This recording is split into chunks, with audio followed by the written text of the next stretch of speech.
And this is Nellie, a vertical steam engine, and there is a blue plaque here as well. And some more of the industrial heritage of Darwen.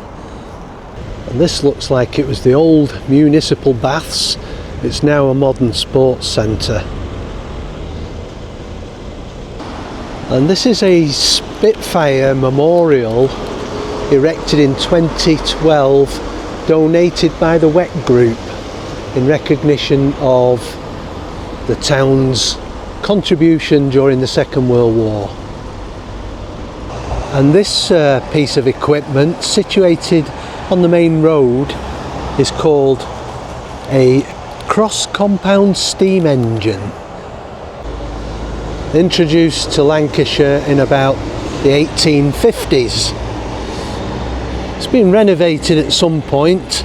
I believe it was Community Payback who painted it all up, probably due for another coat of paint at some point. And this is a paper making cylinder built in 1888 and said to be one of the oldest in the world.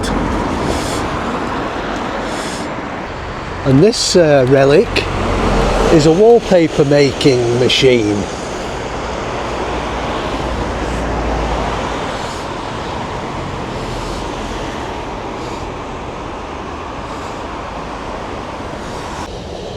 A very grey day, but this is the mill tower, which stands at 303 feet high.